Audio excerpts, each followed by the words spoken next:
نؤمن به ونتوكل عليه ونعوذ بالله من شرور أنفسنا ومن سيئات أعمالنا من يهده الله فلا مضل له ومن يضلل فلا هادي له وأشهد أن لا إله إلا الله وحده لا شريك له وأشهد أن سيدنا وسندنا ومولانا محمدا عبده ورسوله صلى الله تعالى عليه وعلى آله وأصحابه وبارك وسلم تسليما كثيرا أما بعد فأعوذ بالله من الشيطان الرجيم بسم الله الرحمن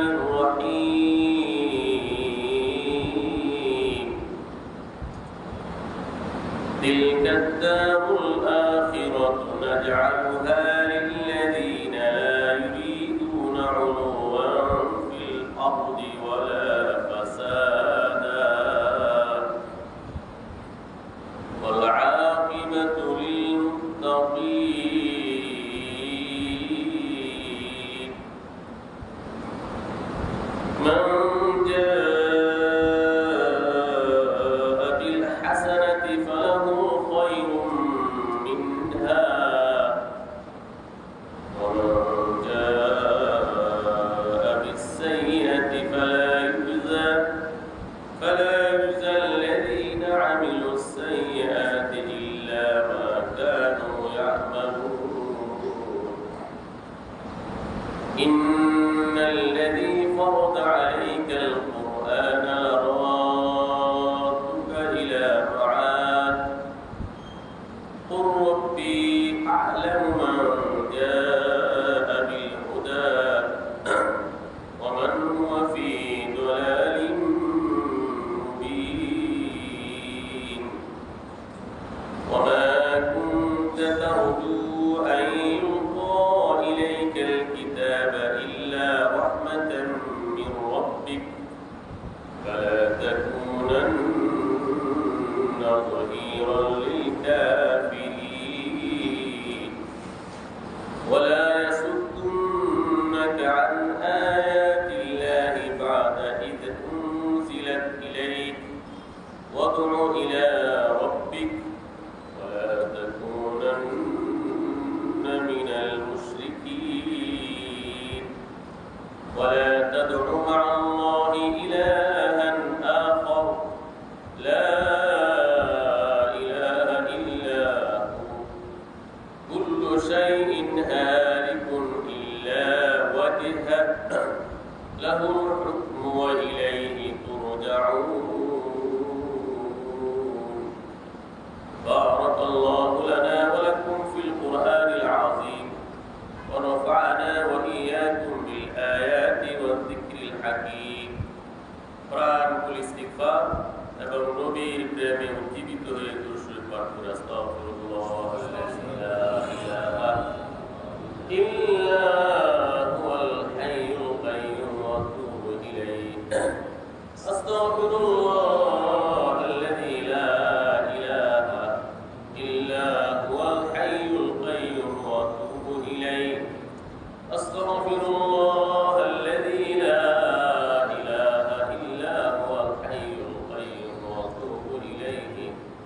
ولا حول ولا قوة إلا بالله العلي العظيم اللهم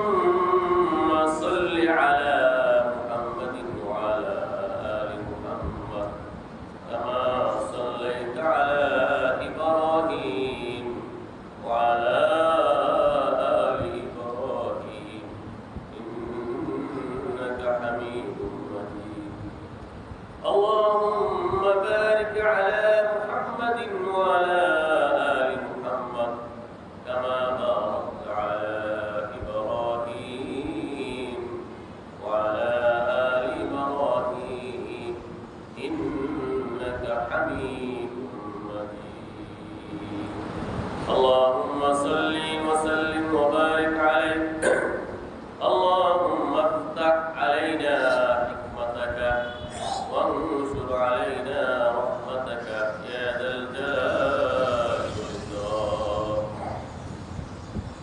উপস্থিত ইসলাম প্রিয় দ্বীন প্রিয় নবী প্রিয় কুরআন প্রেমী সুধীবৃন্দ, আল্লাহ সুবহানাহু ওয়া তাআলার অসীম মেহেরবানিতে আসমানী সর্বশেষ এবং সর্বশ্রেষ্ঠ মহাগ্রন্থ শান্ত গ্রন্থ আলোক গ্রন্থ কোরআনে কারীমের বরকতপূর্ণ তাফসীরে আসার বসার সময় দেওয়ার সুযোগটুকু আল্লাহ সুবহানাহু ওয়া তাআলা মেহেরবানি করে আমাদেরকে ভিক্ষা দান করেছেন। খুশি হয়ে আসুন আমরা শুকরগুজার হয়ে সবাই উচ্চারণ করি আলহামদুলিল্লাহ হামদান কাসীরান তাইয়িবান তাহিরান মুবারাকান মুকাল্লাদান মুআব্বাদান কামা ইয়ালিকু বিউলুমি শানিহি ওয়া বাহিরি বুরহানিহি ওয়া আযীমি সুলতানিহি وعظيم إحسانه يا رب لك الحمد كما ينبغي لجلال وجهك وعظيم سلطانك। সম্মানিত সুধী, আজকে আপনাদের সামনে মহাগ্রন্থ কোরআনে কারীমের সূরাতুল কাসাসের 83 নং আয়াত থেকে 88 নং আয়াত পর্যন্ত তেলাওয়াত করা হয়েছে।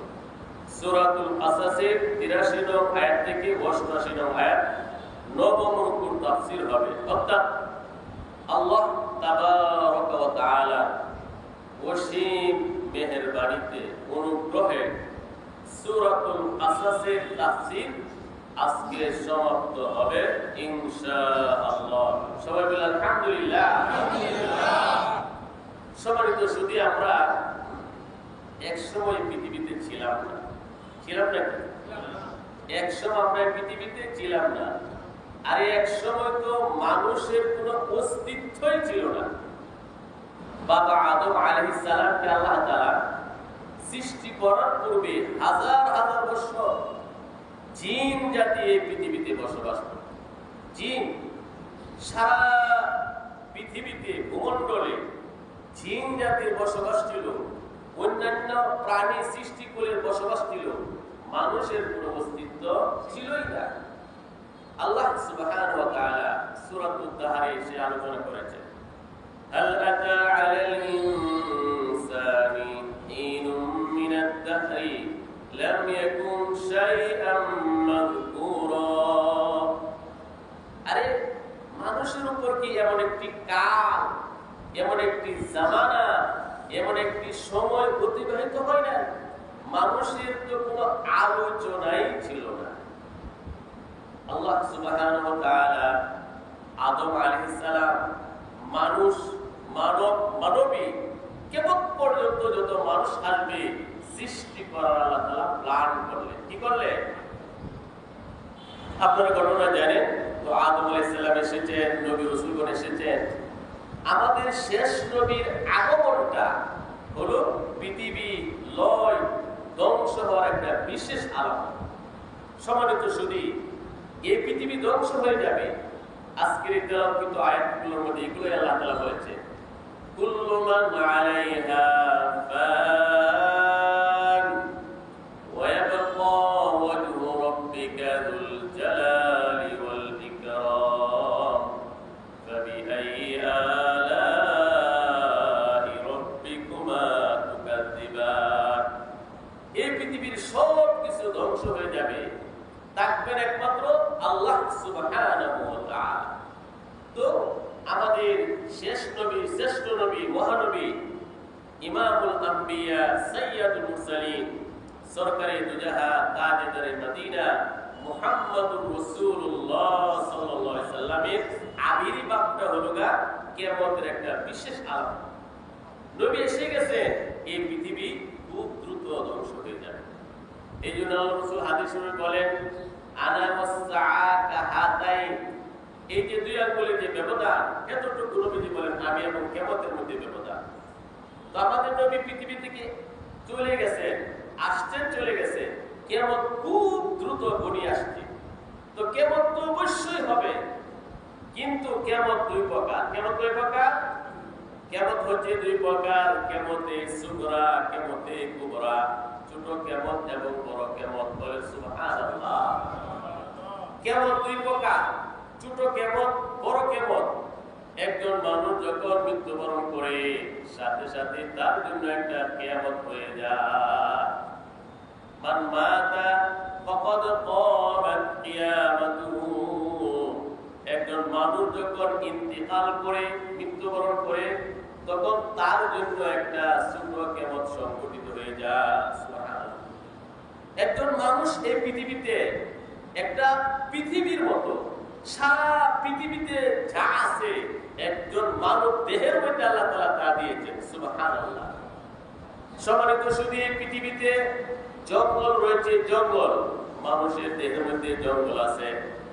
এই পৃথিবীতে নদী নালা আছে, মানুষের দেহের মধ্যে নদী নালা আছে। এই পৃথিবীর মধ্যে বিভিন্ন হিংস্র প্রাণী, কীট পতঙ্গ, মানুষের দেহের মধ্যে এগুলো আছে। এই জন্য আল্লাহ সুবহানাহু ওয়া তাআলা বলেছেন, ওয়া ফি আনফুসিকুম আফালা তুবসিরুন। আরে তোমাদের এই বডি নিয়ে কি তোমরা একটু ভাবো না? পৃথিবীর মধ্যে পাহাড় আছে, পর্বত আছে, মানুষের মধ্যে পাহাড় পর্বত আছে। এই যে নাক, চোখ, গাল, এই যে উঁচু নিচু, এগুলো পাহাড় পর্বত। এই পৃথিবীর সকল মানে সেম সেম জিনিস আল্লাহ তাআলা একজন মানুষের দেহে দিয়েছে। এই জন্য একজন মানুষ যখন ইন্তিকাল করে যেন তার জন্য একটা কিয়ামত হয়ে গেল। সুবহানাল্লাহ। আসলে তো এটা কিয়ামত। প্রত্যেকটা ব্যক্তি মৃত্যুর সময় তার জন্য একটা কিয়ামত সংঘটিত হয়ে যায়। আবার যখন সাত মহাকাশ, সাত জমিন, এই সব কিছু ধ্বংস হয়ে যাবে, সেটা হলো কিয়ামতে কুবরা, বড় প্রলয়, বড় কিয়ামত। সম্মানিত শুধু আমি যে কথা বলতেছিলাম, আমরা এক সময় ছিলাম না, এখন আছি। 100 বছর পর আমরা পৃথিবীর মানচিত্রে কেউ থাকবো না। থাকবো নাকি? থাকবো। আজকের এই পৃথিবীতে অনেক নাস্তিক আছে। নাস্তিক তারা স্রষ্টাকে বিশ্বাস করে না, বিধাতাকে বিশ্বাস করে না। কিন্তু আজকের নাস্তিকরা বিশ্বাস করে মৃত্যু অনিবার্য, মৃত্যু হবে, মৃত্যুকে কেউ স্বীকার করে না। তবে মৃত্যুর পর আবার একটা জীবন আছে। মৃত্যুর পর কি আছে? একটা নাস্তিক তারা মনে করে এই দুনিয়াটায় সবকিছু মৃত্যু জীবনের সমাপ্তি। মৃত্যু মানে জীবনের পরিসমাপ্তি। আসলে মৃত্যু কি জীবনের সমাপ্তি? নো, মৃত্যু হলো মানুষের জীবনের সূচনা। বলে সুবহানাল্লাহ। এটা নামে তো ঈমান। এই মহাগ্রন্থ কোরআনে কারীম একদম শুরুতে আল্লাহ তাআলা বিশ্ববাসীকে যে মেসেজ দিয়েছেন, আলিফ লাম মিম যালিকাল কিতাবু লা রাইবা ফীহি হুদাল লিল মুত্তাকিন। এই মহাগ্রন্থ কোরআনের মধ্যে কোনো সন্দেহ নেই, মুত্তাকি আল্লাহ বিরোধীর জন্য পথ প্রদর্শক। আল্লাহ তাআলা আলোচনা শুরু করলেন, আল্লাযীনা ইউমিনুনা বিল গায়ব। অদৃশ্যের প্রতি যারা বিশ্বাস করে, পরকাল, জান্নাত, জাহান্নাম দেখে না, এগুলোকে যারা বিশ্বাস করে। এক নম্বর কোরআন একদম শুরুতে। আবার শেষে মুত্তাকিনদের পরিচয় দিতে গিয়ে আল্লাহ তাআলা বলেছেন, ওয়া বিল আখিরাতি হুম ইউকিনুন। পরকালের ব্যাপারে দৃঢ় বিশ্বাসী। পরকাল সত্য, জান্নাত সত্য, জাহান্নাম সত্য, এটা বিশ্বাস করা, এটাই হলো মূল ঈমান। বলে সুবহানাল্লাহ। সম্মানিত শুধু বুখারী শরীফের হাদিসে আসছে, নবী করিম সাল্লাল্লাহু আলাইহি সাল্লাম যখন তাহাজ্জুদের নামাজে উঠতেন, তাহাজ্জুদের জন্য যখন নবীজি নামাজে দাঁড়াতেন, আল্লাহ নবী তাহাজ্জুদের নামাজে আল্লাহ তাআলার স্তুতিবাদ, আল্লাহর প্রশংসা, তারিফ করতেন। বলে সুবহানাল্লাহ।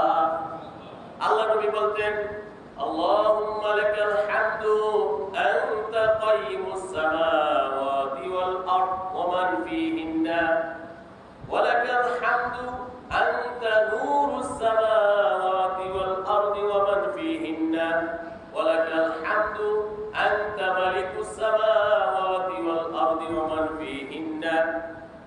নবীজি বলতেন আল্লাহুম্মা লাকা আসলামতু ওয়া বিকা আমানতু ওয়া আলাইকা তাওয়াক্কালতু ওয়া ইলাইকা আনাবতু ওয়া আলাইকা হাকামতু। এরপরে নবীজি বলতেন ফাগফিরলি, নবীজি বলতেন আল্লাহুম্মা আনতাল হাক্কু ওয়া কাওলুকা হাক্কুন ওয়া লিকাউকা হাক্কুন। আল্লাহ নবী তাহাজ্জুদের নামাজে বলতেন হে আল্লাহ আপনি সত্য, আপনার কথা সত্য, আপনার ওয়াদা সত্য। ওয়াল জান্নাতু হাক্কুন ওয়ান নারু হাক্কুন ওয়ান নাবিয়্যু হাক্কুন ওয়া মুহাম্মাদুন হাক্কুন ওয়াস সাআতু হাক্কুন। জান্নাত সত্য, জাহান্নাম সত্য, নবীগণ সত্য, মুহাম্মদ সাল্লাল্লাহু আলাইহি ওয়াসাল্লাম সত্য, কেমন সত্য বলে সুবহানাল্লাহ।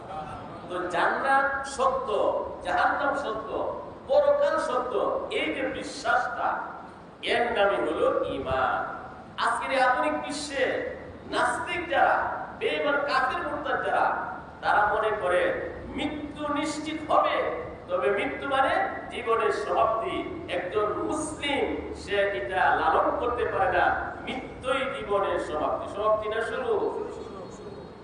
मौत को समझाएगा फिर इख्तितामे जिंदगी, दर हकीकत मौत तेरे इब्तिदाए जिंदगी। জাহেল নাস্তিকরা মনে করে মৃত্যু জীবনের সমাপ্তি, আসলে মৃত্যু হলো জীবনের মাত্র সূচনা। মৃত্যু কি জীবনের মাত্র শুরু হলো মাত্র। সম্মানিত সুধী, সেই মৃত্যুর মাধ্যমে একজন মানুষ তার আসল গন্তব্যে চলে যায়, তাতে পরকালে শান্তির জায়গা জান্নাত, সে জান্নাতে সে চলে যায়। আল্লাহ সুবহানাহু ওয়া তাআলা তেলাওয়াত আয়াতের শুরুতে আল্লাহ তাআলা জান্নাতের আলোচনা শুরু করেছেন। যারা বিনয়ী হবে, ঈমানদার হবে, অহংকারী হবে না, নিষ্ঠুর হবে না, জালেম হবে না, সমাজের মধ্যে ধার্মিকতা প্রদর্শন করবে না, বিনয়ী হবে, তাদের জন্য আল্লাহ তাআলা পরকালের জান্নাত আল্লাহ তাআলা প্রস্তুত রেখেছে বলে সুবহানাল্লাহ। আউযু বিল্লাহি মিনাশ শাইতানির রাজীম। আমি আশ্রয় চাই আল্লাহর কাছে বিতাড়িত শয়তান থেকে। বিসমিল্লাহির রহমানির রহিম। শুরু করছি অত্যন্ত দয়ালু অতি মেহেরবান আল্লাহর নামে সাহায্য কামনা করে। তিলকাদ দারুল আখিরাতু নাজআলুহা লিল্লাযীনা লা ইউরিদুনা উলুওয়ান ফিল আরদ ওয়ালা ফাসাদা। ইরশাদ হচ্ছে পরলোক, পরনিবাস, জান্নাত আমি তাদের জন্য নির্ধারণ করেছি যারা এই জমিনের মধ্যে জুলুম করে না, অহংকার করে না এবং পাপাচারের মধ্যে ফাসাদ সৃষ্টি করে না। ওয়াল আকিবাতু লিল মুত্তাকিন। শুভ পরিণাম, ভালো পরিণাম পরহেজগার আল্লাহ বিরোধীর জন্য বলে সুবহানাল্লাহ। সম্মানিত সুধী, আল্লাহ সুবহানাহু ওয়া তাআলা বলেন পরকালের জান্নাত চির সুখ শান্তির জান্নাত। জান্নাত মানে অভাবনীয় সুখের স্থান। জান্নাতের মধ্যে কোনো অসুস্থতা নাই, জান্নাতের মধ্যে কোনো রোগ ব্যাধি নাই, পার্থক্য নাই, জান্নাতের মধ্যে কোনো টয়লেট নাই, জান্নাতের মধ্যে কোনো মেডিকেল নাই, জান্নাতের মধ্যে কোনো মেডিসিন নাই বলে সুবহানাল্লাহ। জান্নাতের মধ্যে কোনো ঘুম নাই, জান্নাতের মধ্যে কোনো ইবাদত নাই। সব সময় জান্নাতের মধ্যে দিন শুরু হবে, কখনো রাত হবে না। জান্নাতের মধ্যে কোনো জান্নাতি ঘুমাবে না। এক সাহাবী জিজ্ঞেস করলেন, ইয়া রাসূলুল্লাহ, জান্নাতীরা কি জান্নাতে ঘুমাবে? আল্লাহ নবী বললেন, ঘুম হলো মৃত্যুর ভাই। জান্নাতীরা মরবে না, অর্থাৎ জান্নাতীরা জান্নাতে ঘুমাবে না।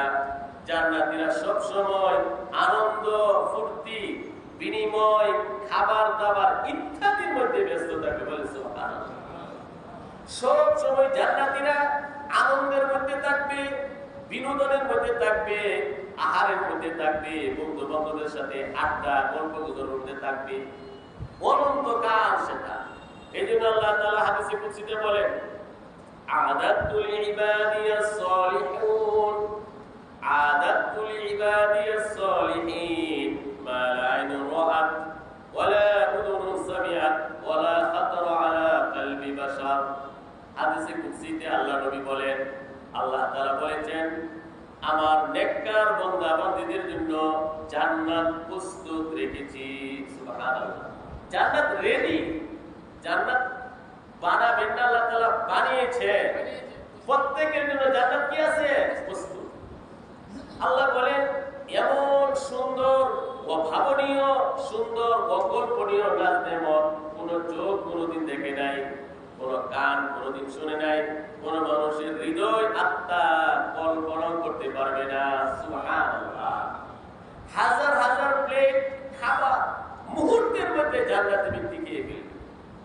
হাজার হাজার প্লেট তার সামনে থাকবে, এত বেশি থাকবে।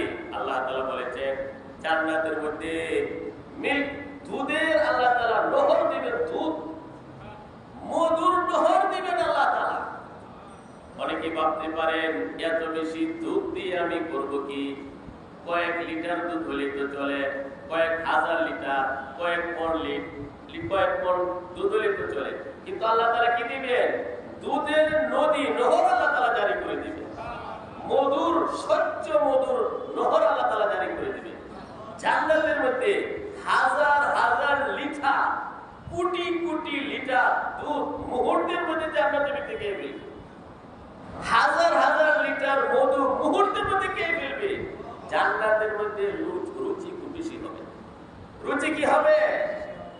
জান্নাতে খাবারের জন্য, রুচির জন্য মানে সালাতের প্রয়োজন পড়বে না, কোনো ট্যাবলেট ক্যাপসুলের প্রয়োজন পড়বে না। যত খাবে তত রুচি বাড়বে। একই ধরনের আপেল আসবে, একটির পর যখন আরেকটি মুখে দিবে টেস্ট, স্বাদ ভিন্ন হবে। আনার একটু আগে খেয়েছে, আবার যখন খাবে স্বাদ, রান ভিন্ন হবে। বলেন সুবহানাল্লাহ। হাজার হাজার প্লেট, হাজার হাজার গ্লাস পান করবে, খাবে, পেট ভরে যাবে। মেশকে আম্বরের মতো সুগন্ধিময় একটি ঠেকুর আসবে, সাথে সাথে আবার ক্ষুধা লাগবে, আবার খাবে। তো জান্নাতীরা জান্নাতীতে খাবে, বলতে হবে না নিয়ে আসো। জান্নাতীদের মুখ থেকে স্বাভাবিক বের হবে সুবহানাল্লাহ, সাথে সাথে উপস্থিত প্রেজেন্ট হয়ে যাবে। খাওয়ার পরে অটো সিস্টেমে বলবে আলহামদুলিল্লাহ। জান্নাতের মধ্যে আল্লাহ তাআলা বাগান দিবেন। সূরা রহমান আল্লাহ বলেছেন জান্নাতীরা বসে বসে ফল ছিঁড়তে পারবে, শুয়ে শুয়ে ফল ছিঁড়তে পারবে, দাঁড়িয়ে দাঁড়িয়ে ফল ছিঁড়তে পারবে। মুত্তাকিনা আলা ফুরুশিন বাতাইনুহা মিন ইসতাবরাক ওয়া জানাল জান্নাতাইনি দার ফাবিআইয়ি আলাই রাব্বিকুমা তুকাযযিবান। আল্লাহ বলেন ওয়া জানাল জান্নাতাইনি দার, জান্নাত উদ্যানগুলো, আঙ্গুরের উদ্যান, খেজুরের উদ্যান, কলার উদ্যান, যত ফল ফুল রয়েছে এগুলা জান্নাতি ব্যক্তির কাছে নিয়ে আসা হবে। বসা থাকবে, বসে ছিঁড়তে পারবে, ধরতে পারবে, শুয়ে থাকবে, শুয়ে শুয়ে ধরতে পারবে, দাঁড়িয়ে থাকবে, দাঁড়িয়ে দাঁড়িয়ে ধরতে পারবে। বলেন সুবহানাল্লাহ। জান্নাতের মধ্যে কোনো ব্যক্তি মৃত্যু হবে না। আল্লাহ রাসূল বলেন 30 অথবা 33 বছরের যুবক যুবতী হয়ে জান্নাতে প্রবেশ করবে। সুবহানাল্লাহ। জান্নাতের মধ্যে সবাই যুবক যুবতী হবে। জান্নাতের মধ্যে কেউ মৃত্যু হবে না।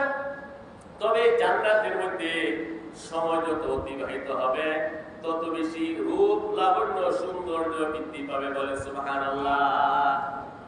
জান্নাতের মধ্যে তো কোনো রাত্র নাই, দিন শুরু হবে, রাত্র হবে না। তবে হাদিসে আসছে জুমার দিন, সপ্তাহের যে জুমার দিন, সেই জুমার দিন আল্লাহ তাআলা একটা অফার দিবেন। একটা মার্কেট থাকবে, মার্কেট, সেই মার্কেটের মধ্যে বিভিন্ন ডিজাইনের সেলফি থাকবে, ছবি থাকবে, বিভিন্ন ধরনের মূর্তি, বিভিন্ন ধরনের ছবি ওই মার্কেটের মধ্যে থাকবে। জান্নাতি ব্যক্তিরা ওই মার্কেটে যাবে, গিয়ে কামনা করবে আমি যদি, আমার নাকটা যদি এমন হতো, সাথে সাথে নাক এমন হয়ে যাবে। আমার যদি এতটুকু লম্বা হইতাম, সাথে সাথে এত লম্বা হয়ে যাবে। জান্নাতের মানুষ আদম আলাইহিস সালামের ন্যায় 60 হাত লম্বা হয়ে ঢুকবে। কিন্তু জান্নাতে ঢোকার পরে ওই বাজারে গিয়ে, মার্কেটে গিয়ে গিয়ে, সাপ্তাহিক মার্কেটে গিয়ে সে কামনা করবে আমি যদি 100 লম্বা হইতাম সাথে সাথে হয়ে যাবে, আমি যদি খাটো হইতাম খাটো হয়ে যাবে, আমি যদি আরেকটু ফর্সা হইতাম সাথে সাথে ফর্সা হয়ে যাবে। বলেন সুবহানাল্লাহ। আল্লাহ তাআলা জান্নাতীদেরকে সামনে একদিন আল্লাহর দ্বিধা দেখাবেন। জান্নাতে যত নাজ নেয়ামত আল্লাহ তাআলা দিবেন, তৃপ্তির বিষয় দিবেন, সবচেয়ে বেশি টেস্ট, সবচেয়ে বেশি স্বাদ, সবচেয়ে বেশি মজা হবে আল্লাহর দর্শন, আল্লাহকে দেখা। বলে সুবহানাল্লাহ। জান্নাতে আল্লাহ তাআলা মুমিন বান্দা বান্দীকে দিদার, আল্লাহকে আল্লাহ দেখা দিবে। তো আল্লাহকে দেখার পর এত স্বাদ লাগবে, এত সুঘ্রাণ, এত রূপ লাবণ্য বেড়ে যাবে। জান্নাতে ব্যক্তিরা যখন বাসা বাড়িতে যাবে, হুর গিলমান নিজের স্ত্রীগণ বলবে আরে এত সুন্দর তুমি কিভাবে হলে, এত সুঘ্রাণ তোমার কিভাবে বৃদ্ধি পেল? তারা বলবে আল্লাহর দিদারে আমরা গিয়েছিলাম। বলে সুবহানাল্লাহ। সবাই তো শুধু পুরুষ যদি জান্নাতি হয়, স্ত্রীও যদি জান্নাতি হয়, হাদিসের মধ্যে আসছে দুনিয়ার যে স্ত্রী সকল হুর গিলমান থেকে রূপ লাবণ্য তাকে বেশি দেওয়া হবে। সুবহানাল্লাহ। একজন জান্নাতি ব্যক্তি হুর গিলমান তাদেরকে পিছনে রেখে দুনিয়ার স্ত্রীকে নিয়ে সব সময় সময় কাটাবে। হুর গিলমান আল্লাহ তাআলা সূরা রহমানের কথায় বলেছেন ফীহিন্না কাসিরাতুত তারফি লাম ইয়াতমিথহুন্না ইনসুন ক্বাবলাহুম ওয়ালা জান। কোন পুরুষ, কোন মানুষ, কোন জিন ওই হুরদেরকে স্পর্শ করে নাই। কান্নাহুন্নাল ইয়াকুত ওয়াল মারজান, যেন এই হুরগুলো ইয়াকুত, মারজান, বড় বড় মূর্তি অভাবনীয় সৌন্দর্যের অধিকারী। আল্লাহ বলেছেন ফীহিন্না খায়রাতুন হিসান, তারা অনেক অভাবনীয় সৌন্দর্যের অধিকারী হবে, চরিত্র খুব উন্নত হবে। হুরুম মাকসুরাতুন ফিল খিয়াম, তারা সুরক্ষিত, দুর্গের মধ্যে তারা আবদ্ধ থাকবে, অপর পুরুষ যেন তাদেরকে না দেখে। এত সুন্দর, অভাবনীয় সুন্দর হুর জান্নাতি ব্যক্তি পেয়ে দুনিয়ার যে সহধর্মিণী ছিল, দুনিয়ার যে বিবি ছিল, স্ত্রী ছিল, তাকে নিয়ে সময় কাটাবে। বলে সুবহানাল্লাহ। হুরগণ বলবেন ও আল্লাহর বান্দা আমাদের দিকে তাকাও না। ফেরেশতারা বলবেন হে হুর, তোমরা তো স্বামীর খেদমত করনি, স্বামীর সেবা করনি, নামাজ রোজা রাখনি, দান খেরাত করনি। দুনিয়ার স্ত্রী স্বামীর খেদমত করেছে, নামাজ ইবাদত বন্দেগী করেছে, সে আল্লাহ তাআলা নাসত্ব করেছে, এইজন্য আল্লাহ তাআলা তার মর্যাদা তোমাদের থেকে অনেক অনেক বাড়িয়ে দিয়েছেন। সুবহানাল্লাহ।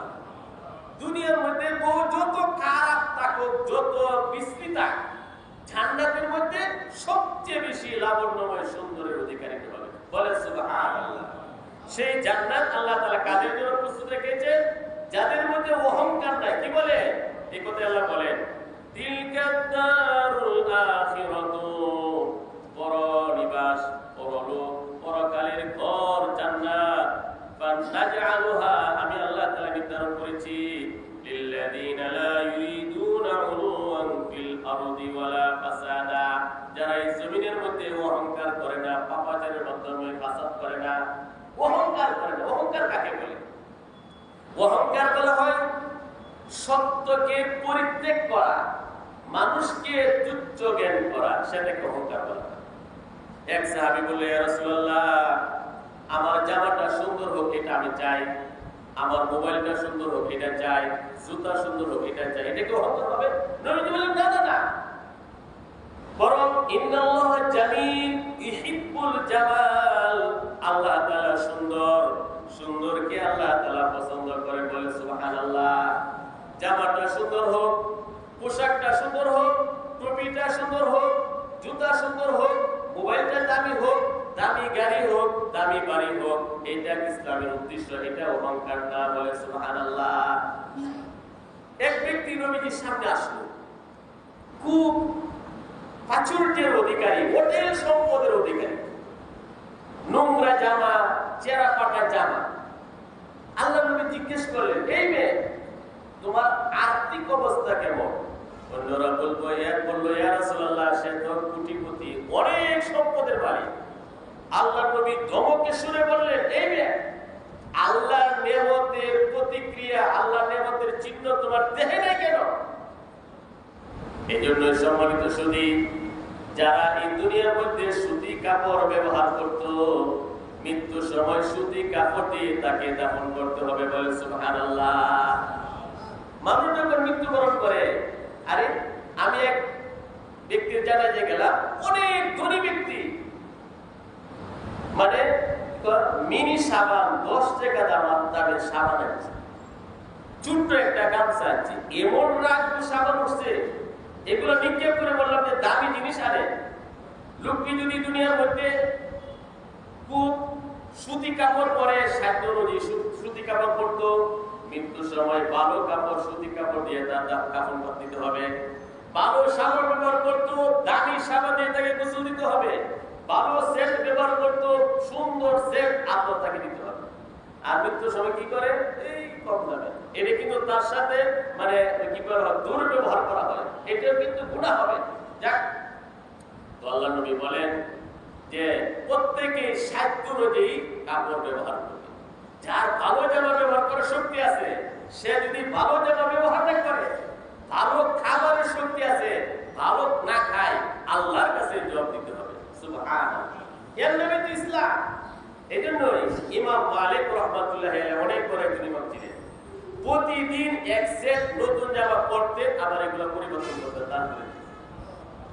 এজন্য যাদের সামর্থ্য আছে নতুন পোশাক পরা, ভালো খাবার খাওয়া, এটাই হলো ইসলাম। এটা অহংকার না। অহংকার হলো মানুষকে তুচ্ছ তাচ্ছিল্যের দৃষ্টিতে দেখা, সত্যকে অস্বীকার করা, এটা অহংকার। সম্মানিত সুধী, যাদের অন্তরে বিন্দু পরিমাণ অহংকার আছে, তাদের জন্য জান্নাত হারাম, জান্নাতে যেতে পারবে না। দেখেন, একজন অহংকারী ব্যক্তি মানুষকে ছোট চোখে দেখে। একজন আবি সাহিত্যিক উদাহরণ দিয়েছেন, পাহাড়ের চূড়ার মধ্যে এক ব্যক্তি উঠছে, উঠে নিচে যারা আছে এদেরকে দেখে। নিচে হলো 1000 মানুষ, পাহাড়ের চূড়ায় উঠে নিচে তাকালো, 1000 মানুষকে দেখলো ছোট ছোট। আর নিচে যে 1000 মানুষ আছে পাহাড়ের চূড়ায়, ওই লোকটাকে দেখলো একদম ছোট। তো পাহাড়ের চূড়ায় যে সে 2 চোখ দিয়ে নিচে যে 1000 মানুষ আছে তাদেরকে ছোট দেখলো, আর নিচে যে 1000 মানুষ আছে 2000 চোখ দিয়ে পাহাড়ের চূড়ায় তাকে ছোট দেখলো। তো অহংকারী অপরকে ছোট মনে করে, আর সমাজের সবাই অহংকারীকে ছোট মনে করে, এটাই বাস্তবতা। এই জন্য হাদিসের মধ্যে আসছে, যার মধ্যে বিন্দু পরিমাণ অহংকার থাকবে তার জন্য জাহান্নাম বরাদ্দ, জান্নাত বরাদ্দ না। আল্লাহ বলেন, অহংকারী যারা করবে না, পাপাচারের মাধ্যমে দুনিয়াতে ফাসাদ সৃষ্টি করবে না, তাদেরকে আল্লাহ তাআলা জান্নাতের মেহমান বানাবেন। বলেন আলহামদুলিল্লাহ। শেষে আল্লাহ বলেন, ওয়াল আকিবাতু লিল মুত্তাকিন, শুভ পরিণাম পরহেজগারের জন্য। এটি মূল কথা। আল্লাহ তাআলা সবচেয়ে গুরুত্ব দিয়েছেন পরহেজগার মুত্তাকিকে। হাসরের কঠিন ময়দানে সকল আপদ বিপদে যে তাকওয়ার উপর চলবে, আল্লাহ ভীতি নিয়ে চলবে, আল্লাহ তাআলা সাহায্য, আল্লাহ তাআলার নুসরত, আল্লাহ তাআলার সহযোগিতা ওই মুত্তাকি বান্দার পক্ষে থাকবে। বলেন সুবহানাল্লাহ। মুত্তাকি, তাকওয়া বলা হয় আল্লাহর ভয়ে পাপাচার বর্জন করা, হারাম নাজায়েজ গুনাহ বর্জন করা। সম্মানিত সুধী, সাহাবায়ে কেরাম ছিলেন তাকওয়ার দৃষ্টান্তের অধিকারী। তারা সব সময় তাকওয়ার উপর চলতেন। আবু বকর সিদ্দিক রাদিয়াল্লাহু তাআলা আনহু, আবু বকর সিদ্দিক রাদিয়াল্লাহু তাআলা আনহু তিনি এমন একজন সাহাবী ছিলেন, জান্নাতের সবগুলা দরজা তাকে আহ্বান করবে। সুবহানাল্লাহ। আল্লাহ নবী বললেন, জান্নাতের মধ্যে বিভিন্ন গেট থাকবে। গেট, যারা নামাজ পড়বে জান্নাতের মধ্যে গেট থাকবে, বাবুস সালাহ, নামাজের গেট। নামাজি ব্যক্তিরা বাবুস সালাহ, নামাজের গেট দিয়ে জান্নাতে প্রবেশ করবে। জান্নাতের মধ্যে একটি গেট থাকবে, বাবুল হজ, উমরাহ, হজের গেট, উমরার গেট। যারা হজ উমরাহ করবে ওই গেট দিয়ে তারা জান্নাতে যাবে। জান্নাতে একটি গেট থাকবে, বাবুস যাকাত, সাদাকা, যারা যাকাত দেবে, সদকা করবে, দান খয়রাত করবে, ওই দান খয়রাতের গেট দিয়ে তারা জান্নাতে যাবে। জান্নাতের মধ্যে একটি গেট থাকবে, বাবুর রায়্যান, যারা রোজা রাখবে রায়্যান নামক গেট দিয়ে তারা জান্নাতে যাবে। হযরত আবু বকর রাদিয়াল্লাহু আনহু বললেন, ইয়া রাসূলুল্লাহ, জান্নাতের মধ্যে এত গেট থাকবে, এমন কি কোনো ব্যক্তি আছে যাকে প্রত্যেকটা গেটে আহ্বান করবে জান্নাতে যাওয়ার জন্য? আল্লাহ নবী বললেন, হ্যাঁ হ্যাঁ হে আবু বকর, এই লোকটা আপনিই। আল্লাহু আকবার। এই জান্নাতি মানুষ, তার কি অবস্থা ছিল? আবু বকর রাদিয়াল্লাহু তাআলা আনহু তার এক গোলাম ছিল কৃতদাস, তার সাথে চুক্তি করেছিলেন সে সংগ্রহ করবে, করে আবু বকরকে কিছু টাকা পয়সা দিবে, খাবার দিবে। এই গোলাম কৃতদাস একদিন দুধ নিয়ে আসলো। আবু বকর রাদিয়াল্লাহু তাআলা খুব ক্ষুধার্ত ছিলেন এবং পেরেশান ছিলেন, না জিজ্ঞেস করে তিনি দুধ খেয়ে ফেললেন।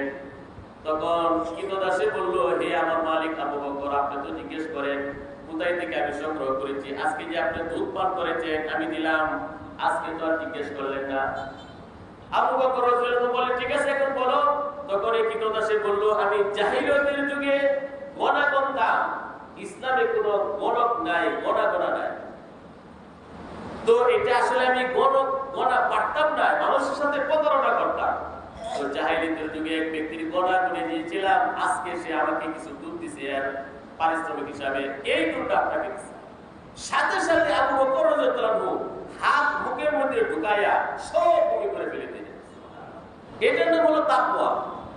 সম্মানিত সুধী, উমর রাদিয়াল্লাহু তাআলার যে তাকওয়া ছিল, উমর রাদিয়াল্লাহু তাআলা তিনি ছিলেন খলিফাতুল মুসলিমিন, রাষ্ট্রপ্রধান।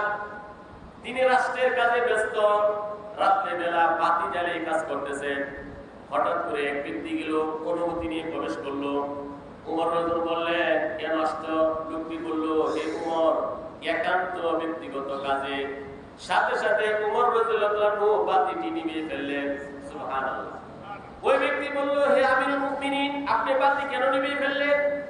উমর ইবনে খাত্তাব বলেন, শুনো, এই বাতির যে তেল রাষ্ট্রীয় ভান্ডার থেকে ব্যক্তিগত কাজে রাষ্ট্রের সম্পদ ব্যয় করা যাবে না, ব্যবহার করা যাবে না, আল্লাহর কাছে কি জবাব দিব? সুবহানাল্লাহ। এজন্য হলো তাকওয়া। সম্মানিত সুধী, উমর রাদিয়াল্লাহু তাআলা সপ্তম বেশে সমাজে ঘোরাফেরা করতেন। একবার মরুভূমিতে গেলেন, গিয়ে দেখেন একজন রাখাল ছাগল চড়ায়। উমর ইবনে খাত্তাব বললেন, আমি মুসাফির ব্যক্তি, খুব ক্ষুধা লেগেছে, একটি ছাগল থেকে কিছু দুধ আমাকে দাও। রাখালে বলে, না না না, মালিক তো অনুমতি দেয় নাই, তোমাকে আমি দুধ দিব না। সুবহানাল্লাহ। উমর ইবনে খাত্তাব বললেন, তাহলে তুমি একটি ছাগল আমার কাছে বিক্রি করে ফেলো, মালিকের কাছে হিসাব দিবে, বাগে গিয়ে ফেলছে, মালিক তো বুঝতে পারবে না, তুমি টাকাও পেয়ে গেলে আমি দুধ খেতে পারবো। তখন রাখালে বলে, মালিককে তো আমি বুঝাইতে পারবো, কিন্তু আল্লাহর কাছে কি হিসাব দিব আমি? সুবহানাল্লাহ। উমর তখন বললে, যতক্ষণ পর্যন্ত এই ধরনের তাকওয়া মানুষের মধ্যে থাকবে, এই পৃথিবী আল্লাহ তাআলা প্রসিদ্ধ ঠিক থাকবে। সম্মানিত শুধু এই জন্য আল্লাহ তাআলা বলেন, ওয়াল আকিবাতু লিল মুত্তাকিন, মুত্তাকিনদের জন্য শুভ পরিণাম। এরপর আল্লাহ তাআলা বলেন, মান জাআ বিল হাসানাতি ফালাহু খায়রুম মিনহা ওয়া মান জাআ বিস সাইয়্যাতি ফালা ইউজাল্লাযীনা আমিলুস সাইয়্যাতি ইল্লা মা কানু ইয়ামালুন। যে ব্যক্তি নেকি নিয়ে আসবে তার বিনিময়ে তাকে উত্তম প্রতিদান 10 গুণ দেওয়া হবে। যে ব্যক্তি গুনাহ নিয়ে আসবে, গুনাহ অনুযায়ী তাকে শাস্তি দেওয়া হবে। বলেন সুবহানাল্লাহ। আল্লাহ বলেন, একটি নেক আমল করলে নিম্নে 10 গুণ। সূরাতুল আনআমের 160 নং আয়াতে আল্লাহ তাআলা এই কথাটি বলেছেন। একটা বিধান, কোরআনের একটা সংবিধান। সূরাতুল আনআম আয়াত নম্বর 160, মান জাআ বিল হাসানাতি ফালাহু আশরু আমসালিহা। যে ব্যক্তি একটি নেক আমল করবে তাকে 10 গুণ প্রতিদান দেওয়া হবে। সুবহানাল্লাহ। ওয়া মান জাআ বিস সাইয়্যাতি ফালা ইউজা ইল্লা মিথলাহা ওয়া হুম লা ইউযলামুন। আর যে ব্যক্তি গুনাহ করবে, গুনাহ অনুযায়ী তাকে শাস্তি দেওয়া হবে। অনেক সময় গুনাহ আল্লাহ তাআলা মাফ করে দেন। সুবহানাল্লাহ। গুনাহ যে ব্যক্তি করবে, গুনাহ অনুযায়ী শাস্তি দিবেন। অনেক ক্ষেত্রে আল্লাহ তাআলা গুনাহ মাফ করে দিবেন। কিন্তু যারা একটি নেক আমল করবে, আল্লাহ তাআলা 10 গুণ নেক আমলের সওয়াব করবেন। এইজন্য মিরাজের হাদিসে আসছে, নামাজ ছিল 50 ওয়াক্ত, কমাইতে কমাইতে 5 ওয়াক্ত যখন আল্লাহ তাআলা দিলেন, আল্লাহ তাআলা বললেন ইয়া খামসুন ওয়া হিয়া খামসুনা লা ইবাদদালুল কওলু লাদাইয়া। ইয়া আমার হাবিব, আপনার উম্মত নামাজ আদায় করবে 5 ওয়াক্ত, আমি আল্লাহ তাআলা 50 ওয়াক্ত নামাজ আদায়ের সব পুরস্কার দান করব। সুবহানাল্লাহ। আজকে যে আমরা একটি তাফসীর শুনতেছি, 10টি তাফসীর শোনার সব আল্লাহ তাআলা দান করেন। আপনারা যে আজকে ওযু করেছেন, 10 বার ওযু করার সব আল্লাহ তাআলা দান করেন। তো প্রত্যেক নেক আমলের সব নিম্নে 10 গুণ, কিন্তু ইখলাস, নিষ্ঠা, আগ্রহ, জ্ঞান, গরিমা যদি বেশি হয়, আল্লাহ তাআলা বহু গুণ আল্লাহ তাআলা বাড়িয়ে দিবেন। সুবহানাল্লাহ। এমন কি আল্লাহ তাআলা সূরা মুজাম্মিলের শেষের দিকে আল্লাহ তাআলা বলেছেন ওয়ামা তুকদ্দিমু লিআনফুসিকুম মিন খাইরিন তাজিদুহু ইনদাল্লাহ ওয়া খায়রান ওয়া আ'যামা আজরা। তোমরা যে নেক আমল করো পরকালের জন্য তা আল্লাহর কাছে পাবে। তোমাদের এই নেক আমলকে বিশাল বড় করে, শ্রেষ্ঠ করে আল্লাহ তাআলা তোমাদেরকে দান করবেন। সুবহানাল্লাহ। আজকের এই পৃথিবীতে যত শ্রেষ্ঠ জিনিস আছে, খনিজ সম্পদ এবং হীরা মণিমুক্তা, স্বর্ণ রূপা জহরত আরো যা আছে, এর চেয়ে শ্রেষ্ঠ করে এবং যত বড় জিনিস আছে, বৃহৎ আছে, এর চেয়ে বড় করে আমাদের আমলের সব আল্লাহ তাআলা দান করবেন। সুবহানাল্লাহ। ইসলামে এত অফার দিয়েছে, এরপরে আল্লাহ তাআলা বলেন ইন্নাল্লাযী ফারাদা আলাইকাল কুরআনা লারাদ্দুকা ইলা মাআদ কুর রাব্বি আ'লামু মান জাআ বিল হুদা ওয়া মান হুয়া ফী দালালিম মুবিন। আল্লাহ নবী যখন হিজরত করে মদিনায় গেলেন, আল্লাহ তাআলার নির্দেশে যখন নবীজি মাতৃভূমি মক্কা থেকে হিজরত করে মদিনাতে যান, মাতৃভূমির মহব্বতে তো বেশি দেখা দিল।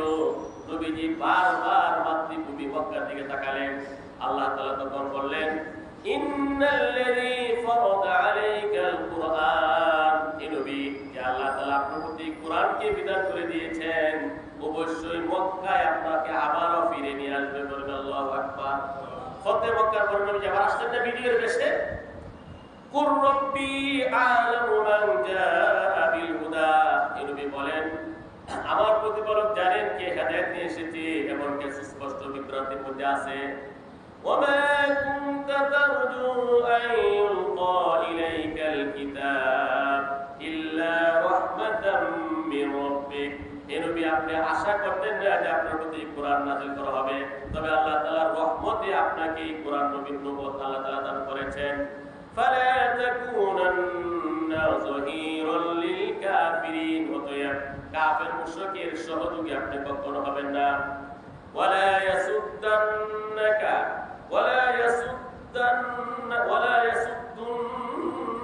عن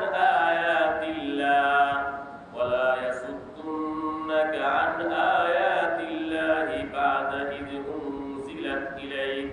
হে নবী, আপনার প্রতি যে কোরআন নাযিল হয়েছে, এই কোরআনের আয়াতগুলো আপনি কাফেররা বাধা দিলে সে বাধা আপনি মানবেন না, আপনি দাওয়াত পেশ করুন। ওয়াদউ ইলা রাব্বিক, মানুষকে আল্লাহর দিকে দাওয়াত দেন। ওয়ালা তাকুনান্না মিনাল মুশরিকিন, মুশরিকদের অন্তর্ভুক্ত হবেন না। ওয়ালা তাদউ মা'আল্লাহি ইলাহান আখার, আল্লাহর সাথে কাউকে আপনি ডাকবেন না, কারো ইবাদত করবেন না। লা ইলাহা ইল্লাহু, তিনি এক অদ্বিতীয়। কুল্লু শাইইন হালিকুন ইল্লা ওয়াজহু, সব ধ্বংস হবে আল্লাহ ব্যতীত। লাহুল হুকমু, সব বিধান আল্লাহর, আল্লাহরই বিধান। ওয়া ইলাইহি তুরজাউন, সবাইকে আল্লাহর দিকে ফিরে যেতে হবে। কার দিকে ফিরে যেতে হবে? সবাই তো শুধু আমাদের কোথায় ফিরে যেতে হবে? সবাইকে আল্লাহর দিকে ফিরে যেতে হবে। তো আল্লাহ তাআলা আয়াতের সূরা শেষের দিকে আল্লাহ তাআলা বলেন ওয়াদউ ইলা রাব্বিক, হে নবী আপনি মানুষকে আল্লাহর দিকে দাওয়াত দেন। দাওয়াত আল্লাহ তাআলার কাছে সবচেয়ে প্রিয় আমল হলো মানুষকে আল্লাহর দিকে ডাকা। কার দিকে ডাকা? ভালো কাজের দিকে ডাকা। এগুলো একটা বড় নেক আমল। এই নেক আমলের জন্যই তো নবী রাসূলকে আল্লাহ তাআলা প্রেরণ করেছেন। এরপর আল্লাহ তাআলা তাওহীদের ঘোষণা দিয়েছেন ওয়ালা তাদউ মা'আল্লাহি ইলাহান আখার, আল্লাহর সাথে কারো ইবাদত করবেন না, কারো কাছে কিছু চাবেন না। সিলেটের শাহজালাল রহমাতুল্লাহর মাজার, তিনি আল্লাহর ওলি ছিলেন 100 বার কথা ঠিক, কিন্তু ওনার কাছে কোনো কিছু চাওয়া যাবে না। যাবে নাকি? এটাই তো শিরক। কোন মাজারে, কোন কাছে, কোন মাছের কাছে, কোন বাবার কাছে কিছু চাওয়া, এটার নামে শিরক। এটার নাম কি? তো আল্লাহর ইবাদত করতে হবে, আর কারো ইবাদত করা যাবে না, কারো কাছে কোনো কিছু চাওয়া যাবে না। লা ইলাহা ইল্লাহু, আল্লাহ ছাড়া কোনো শক্তি নাই। লা কুওয়াতা ইল্লা বিল্লাহ, শক্তির অধিকারী একমাত্র কে? আল্লাহ। সাহায্যের অধিকারী একমাত্র কে? আল্লাহ। আল্লাহ যদি সাহায্য না করেন, পৃথিবীর কোনো শক্তি নাই সাহায্য করা। আল্লাহ যদি দয়া না করেন, পৃথিবীর কোনো শক্তি নাই দয়া করা। এর নামে তো হলো লা ইলাহা ইল্লাল্লাহ। এটা হলো ঈমান, এটা নাম তাওহীদ। ওয়া ইলাইহি তুরজাউন, আল্লাহর দিকে সবাইকে ফিরে যেতে হবে। সবাই তো শুধু আল্লাহর দিকে আমাদের সবাইকে ফিরে যেতে হবে। এই জন্যই মানুষ যখন ইন্তিকাল করে আমরা একটা দোয়া করি, আসলে এটা কোরআনের আয়াত, ইন্না লিল্লাহি ওয়া ইন্না ইলাইহি রাজিউন। অনেকে শুদ্ধ করে পড়তে পারে না। এর অর্থ কি? ইন্না লিল্লাহি খালকান মিলকান আবিদান, আমরা আল্লাহর বান্দা, আমাদের স্রষ্টা আল্লাহ, আমাদের মালিক আল্লাহ। বলে সুবহানাল্লাহ। ইন্না লিল্লাহ, আমাদের মালিক আল্লাহ, আমাদের স্রষ্টা আল্লাহ, আল্লাহর গোলাম আমরা। ওয়া ইন্না ইলাইহি রাজিউন, আল্লাহর দিকে আমরা ফিরে যাব। আল্লাহ নবী যখন কবর জিয়ারত করতে, কবর জিয়ারত করা একটা সুন্নাহ, একটা ইবাদত। কবরের কাছে গিয়ে সালাম দেওয়া, এটা তো বিকৃত হয়ে গেছে। অনেকে টাইলসের মধ্যে একটু অংশ লেখে আসসালামু আলাইকুম ইয়া আহলাল কুবুর, আর লেখে না। আর এটা তো প্রত্যেকটা লেখা হলো, পুরোটা কি? আসসালামু আলাইকুম ইয়া আহলাল কুবুর ইয়াগফিরুল্লাহু লানা ওয়া লাকুম ওয়া আনতুম সালাফুনা ওয়া নাহনু বিল আসা। এভাবে বলতে হবে আসসালামু আলাইকুম ইয়া আহলাল কুবুর, প্রত্যেকটা হলো। বাকিটা কি? ইয়াগফিরুল্লাহু লানা ওয়া লাকুম, আল্লাহ আমাদেরকে maaf করুক, তোমাদেরকে maaf করুক। ওয়া আনতুম সালাফুনা, তোমরা আমাদের আগে চলে আসছো। ওয়া নাহনু বিল আতা, তোমাদের পিছনে আমরাও আসছি। তোমাদের পিছনে কি? আমরা যে প্রতিদিন শয্যা গ্রহণ করি, তবে কি বলি? আল্লাহুম্মা বিসমিকা, হে আল্লাহ তোমার নামে আমি মরতাছি। তোমার নামে কি? মরতাছি। আল্লাহুম্মা বিসমিকা ওয়া আমুতু, তোমার নামে আমি জীবিত হই। এইজন্য আমরা মৃত্যু কিন্তু প্রতি রাতে আমরা মৃত্যুবরণ করি, আবার আল্লাহ হায়াত দান করেন, আবার আমরা জীবিত হই। যাক, তো আমাদেরকে অবশ্যই আল্লাহর কাছে যেতে হবে। সম্মানিত সুধী, দেখেন জাহান্নামীরা যখন জাহান্নামে যাবে, হাজার হাজার বছর তারা চিৎকার করবে, রব্বানা আখরিজনা না'মাল সালিহান, হে আল্লাহ আবারও দুনিয়াতে দাও, আমরা নেক আমল করব। আল্লাহ কি সুযোগ দিবেন কিনা? আজকে আমরা এই সমাজে দেখি একজন স্টুডেন্ট, একজন ছাত্র, পরীক্ষার্থী মেহমান বাড়িতে আসছে, সে সময় দেয় না। অনুষ্ঠান শুরু হয়েছে, সে সময় দেয় না। তার লেখাপড়া নিয়ে ব্যস্ত। কারণ কি? তার ভবিষ্যৎ জীবনকে উন্নত করবে, পরীক্ষায় ভালো রেজাল্ট করবে। অথচ সে যদি রেজাল্ট খারাপ করে দ্বিতীয়বার আবার পরীক্ষা দিতে পারবে, কিন্তু সে সর্বোচ্চ গুরুত্ব দিয়ে লেখাপড়া করে।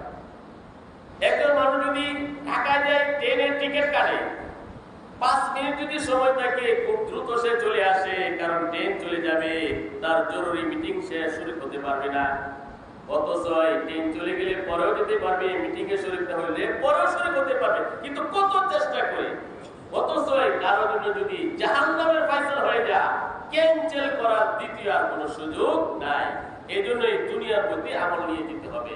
হাদিসের মধ্যে আসছে, কুল্লু আবদিন ইউবাসু আলা মা মাতা আলাইহি, যে অবস্থায় মানুষ মারা যাবে ওই অবস্থায় হাসরের মাঠে উঠবে।